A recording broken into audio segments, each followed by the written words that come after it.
మేము ఎప్పుడు కూడా చావు నోట్లో తలబెట్టి తెలంగాణ సాధించడమని మేము ఎప్పుడు చెప్పుకోలే. 24 గంటలు తిరగకంటే ముందే నిమ్మకాయ రసం దాగి మేము నిమ్స్ హాస్పిటల్లో ఎక్కించుకొని మేము ఎప్పుడు దీక్షలు చేసి చావు నోట్లో తలబెట్టినమని అబద్ధాలు చెప్పలే. రెండవది, 100 రూపాయలు పెట్టి పెట్రోల్ కొనుక్కున్నాం కానీ 10 పైసలు పెట్టి అగ్గిపెట్టే కొనుక్కోక డ్రామా చేయడం ద్వారా శ్రీకాంతాచార్యని, ఓ ఈశాన్ రెడ్డిని, ఓ యాదయ్యను మేము బలి కొనలే.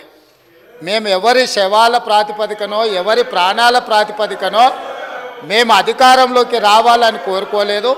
కోల్పోయిన అధికారాన్ని మళ్ళీ ఇతర ప్రాణాలను బలిచ్చి కుర్చీలో కూర్చోవాలని అనుకోవడం లేదు. అయితే తెలంగాణ రాష్ట్ర విశాల ప్రయోజనాల దృష్ట్యా అక్కడ కల్వకుంట్ల తారక రామారావు గారు, ఇక్కడ తన్నీర్ హరీష్ రావు గారు దీక్ష గురించి ప్రతిపాదించారు. తప్పకుండా జంతర్ మంతర్లో చంద్రశేఖరరావు గారిని రమ్మనుండ్రి.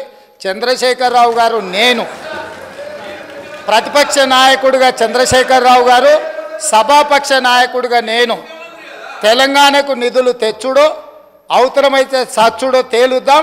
మేం సిద్ధం. తారీఖు పెట్టండి, చంద్రశేఖరరావుని తీసుకొని రండి. ఈరోజు కేంద్ర బడ్జెట్లో తెలంగాణకు తీవ్రమైన అన్యాయం జరిగిన మాట వాస్తవము. మీరు రిజల్యూషన్ ప్రవేశపెట్టే దాన్ని ఏకగ్రీవంగా పాస్ చేయడానికి మేము సిద్ధంగా ఉన్నాము. 2, మీరు ఢిల్లీకి అఖిలపక్షం తీసుకువెళ్తే మీ వెంట రావడానికి సిద్ధంగా ఉన్నాము.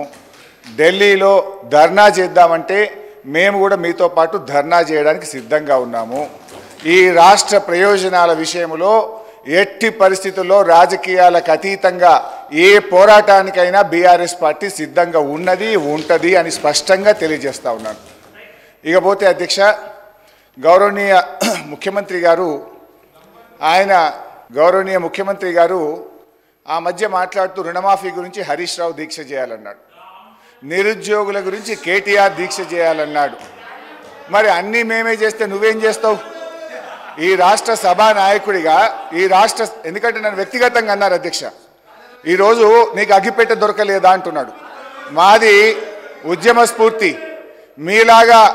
మీలాగా ఆ రోజు రాజీనామా చేయమంటే తెలుగుదేశం పార్టీ తరఫున ఎమ్మెల్యేగా ఉండి రాజీనామా చేయకుండా పారిపోయినటువంటి చరిత్ర మీది.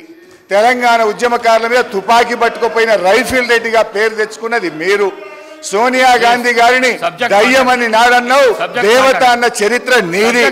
రాహుల్ గాంధీ గారిని ఆనాడు పప్పు అన్నావు, ఈనాడు పిఎం క్యాండిడేట్ అంటున్నావు.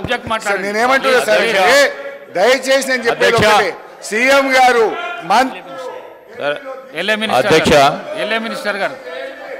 అధ్యక్ష హరీష్ రావు గారికి కోరుతా ఉన్నాము. ఇది చాలా